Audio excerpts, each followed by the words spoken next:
sacrifice is not worship. Do you hear me? A worship that does not entail sacrifice is not worship. The first time that the word worship was mentioned in the Bible, Abraham and Isaac were going on top of the mountain Moriah to go sacrifice Isaac. Abraham said to the servants, "Wait here, I and the lad we are going yonder to worship." If your worship does not entail sacrifice, it's not worship. What is the difference between singing and worshiping? A lot of people sing, but few people worship. Your worship, when it comes to worship to God, must come with sacrifice. You cannot just come here on Sunday morning and pick up the mic and start singing. No, we don't want you to sing. We want you to worship God. If the song has not moved you, how is it going to move God? If the song has not moved you, how is it going to move the people that you are trying to lead into the presence of God? You cannot lead me to where you have not been. If you have not been in the presence of God, you cannot take me to His presence.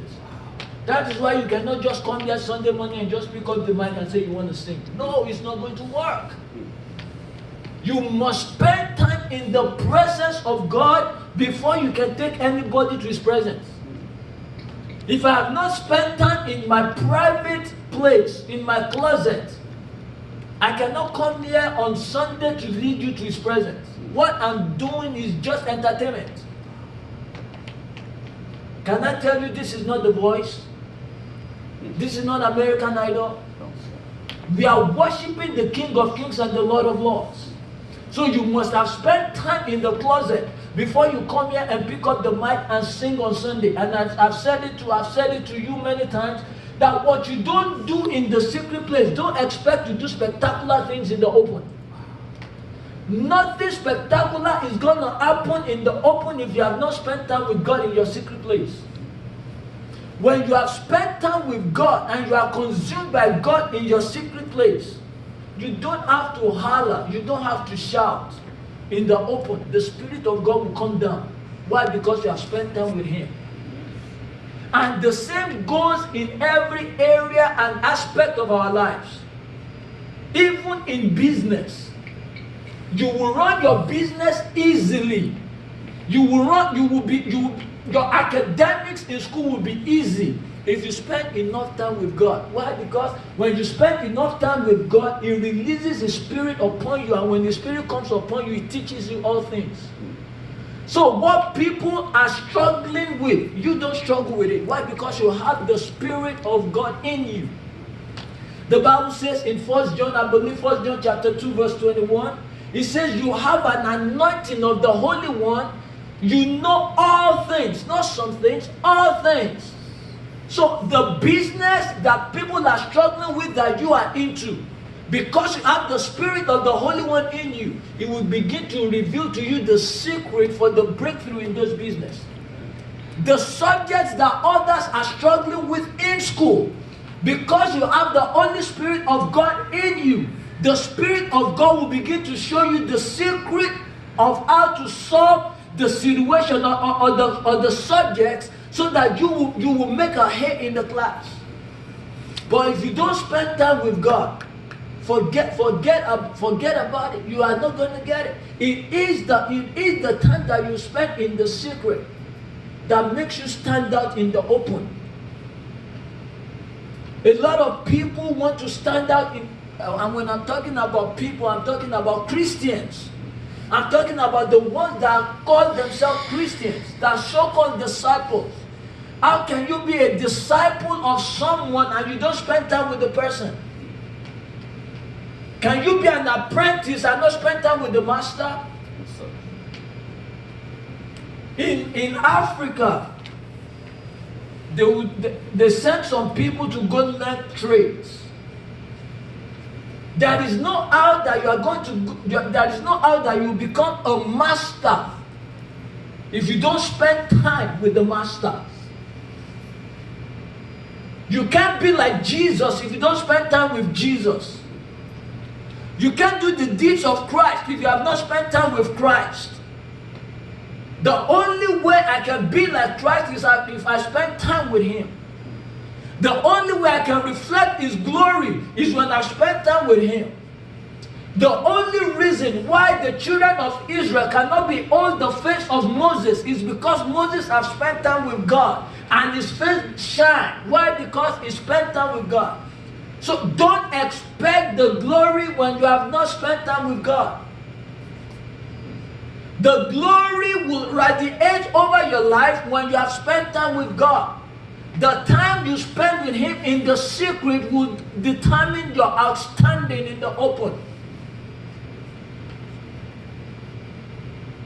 Why is it that some Christians are different from other Christians? Because the ones that are different, they have made up their mind to spend time in the secret place. When you read Daniel chapter 3, talking about Shadrach, Meshach, and Abednego. I've not even started my message yet. I just want to lay this foundation so that we can understand. When you read Daniel chapter 3, talking about Shadrach, Meshach, and Abednego, and the king erected a statue, and he called all the governmental heads. When I read that, before I used to think he called the entire nation to come and worship. No, he did not call the entire nation. Why do you need the entire nation when you can get the head of the government, when you can get the governmental heads?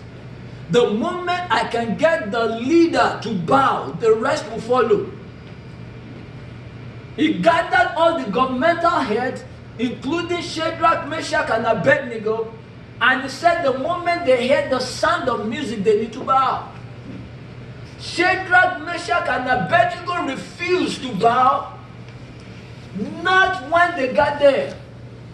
Their refusal to bow, they have made up their mind before the situation arises.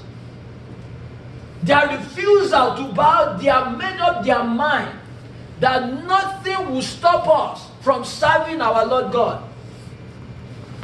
Even though they are in a foreign land, they did not forget their God.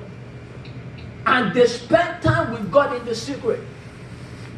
You cannot stand in the presence of a king. And when I'm talking about king, I'm not talking about a king that is weak. We are talking about a king that is controlling the world. Then, the superpower, Babylon was the superpower of the world then. So for 3 Hebrew boys to stand in front of the king and say to the king, we don't care what you say, we are not going to bow. Those boys must have spent some time with God. For them to have the boldness to be able to confront the king and say to the king, I'm not going to bow. Whatever you do, you want to throw us in the fire, we are ready to go to the fire. They stood their ground. Why? Because they have spent time with God.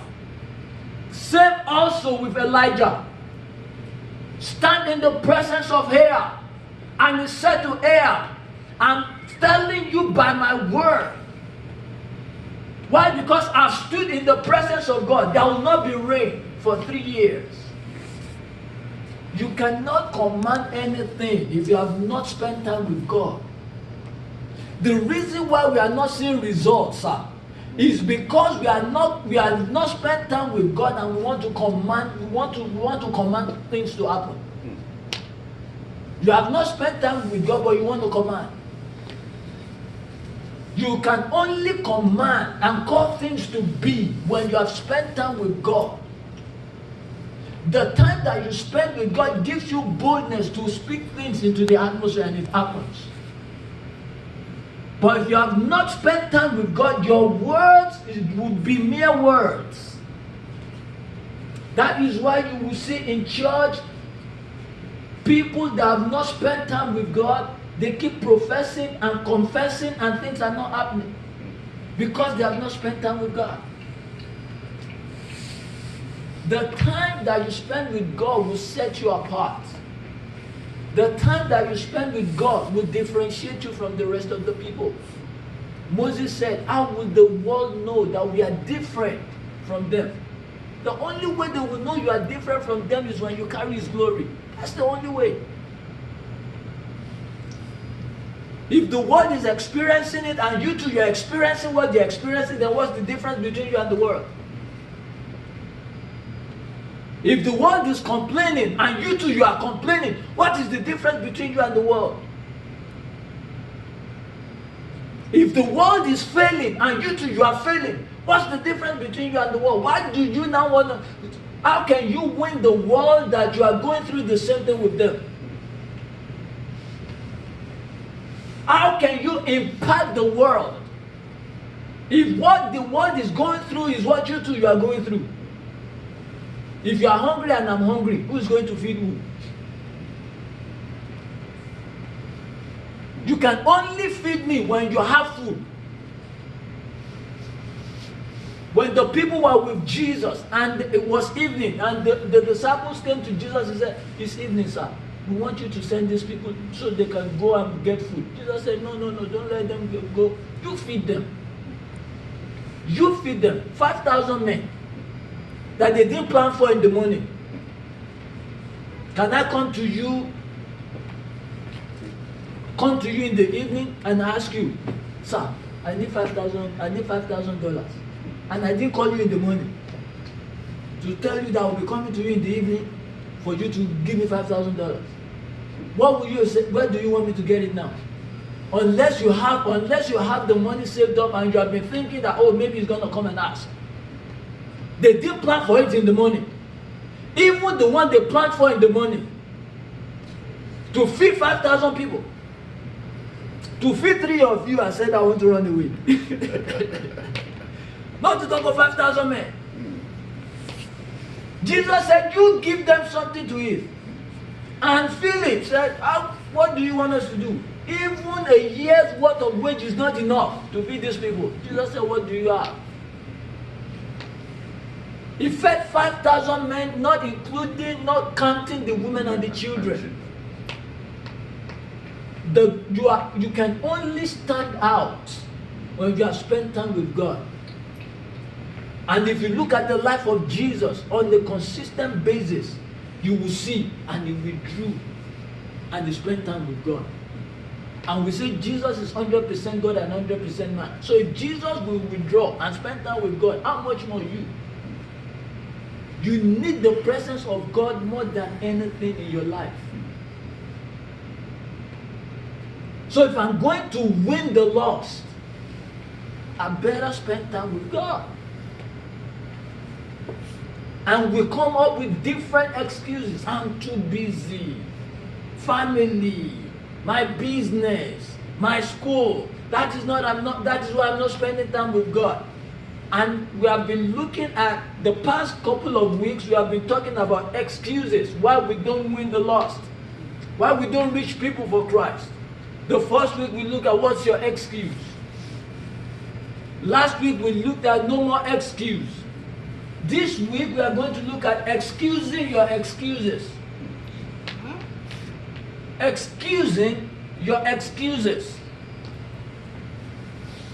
I know if you're going somewhere or you're going to the store and you're trying to get something and there are people in the way, what do you say? Excuse me, excuse me, excuse me. You excuse yourself so you can grab what you want. It's the same with us when it comes to the excuses that we make when it comes to reaching the lost. We have to excuse those excuses. Why? Because we know what we are about, we know what we want to do.